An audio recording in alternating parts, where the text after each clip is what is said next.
Assalamu alaykum hörmətli görürmənlər. Şərq Türkistan avazının gündəlik xəbərlərini görüşünlərlə qarşılamız. Muhacirətlik Uyğurlar irqi qırğınçılığa qarşı namoyiş qildi. Xitoy Şərq Türkistanda karantin tədbirlərini qismən bo'shatishga başlagan. Mongoliya ma'rifini xitoychalashtirish xalqning noroziligini qo'zg'adi. Amerika Davlat Mudofaa Ministerligi texnik ko'p shirkatlarni Xitoy harbiy korxonasi deb jazolamoqchi. Hindiston Xitoy chegarasida yangi to'qinish yuz berdi. Tövəndə diqqətlə xəbərlərimizin təfsili məzmunları olsun. 28 avqust Şərq Türkistan sürgün hökumətinin yetəkçiligi bilan Washington və New Yorkdakı Uyğurlar ko'chalarga chiqib, Amerika hökuməti, Birləşmiş Dövlətlər Təşkilatı və dünyadakı başqa dövlətlərdən Uyğurlar qartılğan zo'ravonlikni ayblashdan halqıb, Xitoyning Şərq Türkistondagi siyosatining irqiy qirg'inchilik ekanligini e'tirof qilishni talab qilib namoyish o'tkazib, xalqaroni Uyğurlar uchrayotgan kundan-kunga kuchaygan bostirishlarga diqqat qilishga chaqirdi. Washingtonga joylashgan Şərq Türkistan Milliy Uyg'unish harakatining qo'rg'uvchisi Salih Xudoyar Amerika ovozining ziyoratida 29 avgust Xinjiangning Shizangdan Şərq Türkistan, ya'ni atalmış Xinjiang Uyg'ur avtonom rayoniga o'tkazilganligining 4-yili ekanligi. Bu 4 yil ichida jazo lagerlari va turmalarni qurish planiga, Uyg'urlarning majburiy emgikiga va yuqori texnikalik vositalardan foydalanib, atrofli nazorat qilib bostirish riyosatchilik qilganligini, Şərq Türkistanı saqchi davlatiga aylantirganligini bildirib, Amerika hökuməti və Birləşmiş Dövlətlər Təşkilatının bu vəhşiliklarni irqiy qirg'inchilik deb e'tirof qilishini, xalqaro jamiyat və hökumətlərni sükutni buzib, Xitoyga qarshi turishga chaqirgan. Xinjiangga 2016 yil Şərq Türkistonga o'tkazilgandan boshlab 4 milliondan ortiq Uyg'urning jazo lagerlariga solanganligini, necha 10 minglаған Uyg'ur qiz o'g'illarining Xitoyning har qaysi o'lik shaharlaridagi zavodlarda ishlashga majbur bo'lganligini, ayollarni bola tushirish va tug'maslik tadbirlari qo'llanishga zo'rlaganligi va boshqa nurg'un vahshiy qilmishlar oshkorlangan. Shuning bilan bir vaqt Şərq Türkistan sürgün hökumətinin prezidenti G'ulom Osman Apandi namoyishda muhim yo'l yo'riq berdi. Çelik adamlarının organları setilmekte, İsrail avladı okşaş erler öldürülüp, ayollar kullanmakta, balalar ayrılıp edilip, Xitay jandarlarının programlılık kesimdeki Xitaylaştırış mesele olmakta. Ata anasının mehriban tutumunu kaybettiğin balalar kan işi bulmakta, nağlatılmakta. Bunların emrisi boşa büyük ilerlediğini vermekte. Ama dünya kişilik hukuk hakkında davranış edilen dünya. Bunlar sıkılmakta, savaşçılıkın bulup durmakta. Eğer çektin açtan kişiliğin bir bedeli vardı.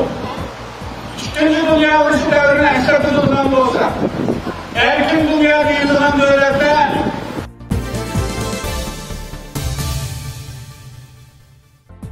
Şərq Türkistanda aholining qattiq noroziligi ostida Urumchidagi radikal karantin tadbirlarini ba'zi joylarda qisman bo'shatishga boshlagan.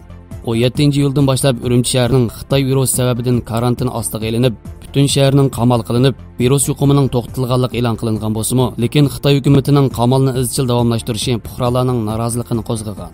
Bo'libmi ko'chman Xitoy aholilar bir xil nomsiz suyuqlikni majbur ichirishi, ishmaganlarni jazolash qatorliq qilmishlarga Xitoy ijtimoiy aloqa munbarlarida norozilik bildirib, chet el taratqullarining diqqatini qo'zg'agan.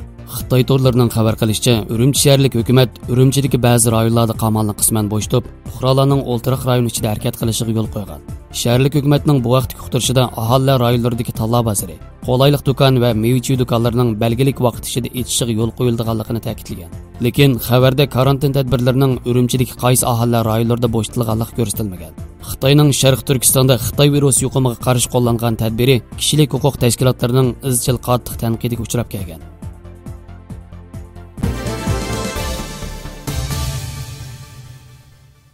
(26 avgust) Ishki Mongoliya ma'rif tarmoqlari Mongoliya rayonidagi milliy til o'qitish boshlang'ich maktabining 1-sinifi va to'liqsiz o'rta maktablarining 1-sinifida Xitoy tuzgan darsliklarni ishlatishni yo'lga qo'yish plani nomli qizil boshliq hujjatni e'lon qilgan.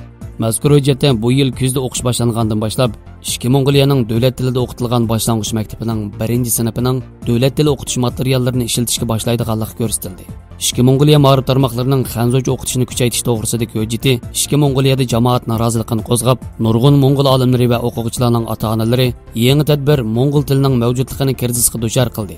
Ba'zi kishilar qo'sh til ma'rif mojarosi asosiy qonunda belgilangan milliy barobarlik masalasiga chetiladi deb qaragan. iyul oyida bu xabar Ishki Mongoliyada tarqalishga boshlagan bo'lib, ota-onalarning noroziligini qo'zg'agan. Mo'ng'ul tili va madaniyatidagi nurg'un mutaxassis va olimlar o'zlarining tahlillari va ko'z qarashlarini Xitoy taratqularida e'lon qilib, Xitoy yangi siyosatining nuqson va kamchiligini ko'rsatib bergan. Ishki Mongoliya universitetining Mo'ng'ul mutaxassisi professor Yang Tigos Bayar Mongoliya madaniyat haftaligida maqola e'lon qilib, Ishki Mongoliyaning milliy ma'rifidagi o'qitish tilini o'zgartirishga bo'lmaydiganligini o'tirib qo'yib, asosiy qonunning ko'p millatlik davlatlar va milliy barobarlik to'g'risidagi belgilamalari nuqtasidan qaraganda Xitoylarning o'qitish vaqtini uzartishi Mo'ng'ul ona til ma'rifini ojizlashtiradiganligini, bu asonliq millatlarning barobarlik to'g'risidagi belgilamaga xilof ekanligini o'tirib qo'ygan. Undan boshqa u til o'rganish nuqtasidan tahlil qilib, boshlang'ich maktabning 1-sinfida Xitoyning ma'rif vaqtini kuchaytirib, Mo'ng'ul ona til ma'rifini ojizlashtirib, atalmish qo'sh til ma'rifining asli maqsadiga yetishning qiyinligini, tarbiyalangan qo'sh til emas, balki kamtuk ekanligini o'tirib qo'yib, har ikki tilda layoqatsiz bo'lgan yakki til yoki yarim til holati shakllandi degan. 27 avgust Ishki Mongoliya o'qish boshlagan bo'lib, Zalot Bayroq maktabidagi o'quvchilarning ota-onalari boshchiligida bolalarni maktabga berishni rad qildi. Ba'zi ota-onalar hatto 1-sentabrda har qaysi turishlik shaharlardagi markaziy maydonlarga yig'ilib, qarshilik namoyish boshlaydiganligini bildirgan. Yig'ilishni qo'zg'aganlar atalmish qo'sh til ma'rif siyosati Xitoyning asosiy qonuni va rayonlik milliy avtonomiya qonuni xiloflik qilganlik uchun shu kunidagi namoyishga qo'sh til ma'rifga qarshi turish, ona til o'rganish huquqini qo'g'dash va avtonomiya huquqini yurgizish va hurmat qonuni qatorliqlarni lozunga yezib shuar to'lash, qatnashuvchi o'quvchilarning maktab formasi kiyishi, qolganlarning imkon qadar Mo'ng'ulcha milliy kiyimlarni kiyishni talab qilgan.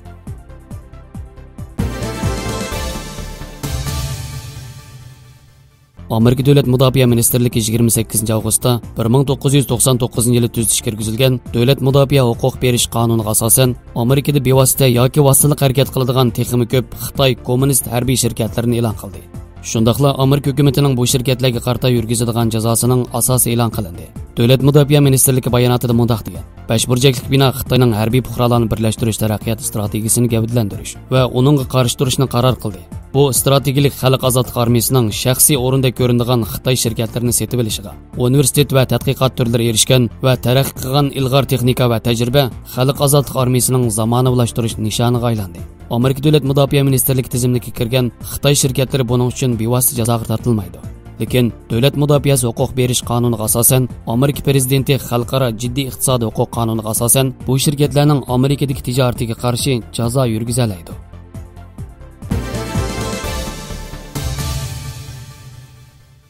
Xitoy bilan Hindiston o'rtasida chegara to'qinish qaytadan portildi. Hindiston Davlat mudofaa ministrligi Xitoy askarlarining 29-30 avgust kelishimga xiloflik qilib bir taraflama holda ig'vogarchilik harbiy harakati olib bordi. Ammo Hindiston armiyasi tomonidan mag'lub qilindi dedi. Hindiston armiyasining manbalariga qaraganda Xitoy armiyasi Hindiston rayoniga ko'p sondagi askarlarni safarbar qilib maqsadli surkilmoqchi bo'lgan. Hindiston armiyasi Xitoyning razil maqsadini oldin egallab harakatini to'sgan. 15-iyun ikki taraf Galwan vodisida to'qinishgan. Hindistonning 20 nafar askari qazo qilgan. Xitoy qazo qilganlarning sonini e'lon qilmagan, ammo 40 dan ortiq odam o'ldi deb faraz qilingan. Hindiston Davlat mudofaa ministrligi Xitoy virus yuqumi sababidan Hindistonning Rossiyada o'tkazilgan Kavkaz 2020 davlat halqagan harbiy manevriga qatnashishga askar avatmaydiganligini bayon qildi. Harbiy xodimlar Xitoy ozodlik armiyasining bu harbiy manevriga qatnashishi Hindistonning davlat halqagan harbiy manevrdan chekinishidagi eng muhim sabablarning biri degan. Kavkaz 2020 strategik manevri 15-sentabrdan 26-sentabrgacha Rossiyaning janubidagi Astrakhan rayonida o'tkazilgan bo'lib, asosliqi Rossiya armiyasi bilan birlikda harbiy tayyorlik ahvolini baholash. Manevr qatnashish uchun Xitoy, Pokiston, Mongoliya, Turkiya, Turkmaniston qatorliq Shanxay hamkorlik tashkilotiga a'zo davlatlardan boshqa yana Rossiya mu alohida taklif qilingan. Xabarlarimizni ko'rganingizga rahmat. Ko'rishguncha omon bo'linglar. Xayr xo'sh. Allohga omonat.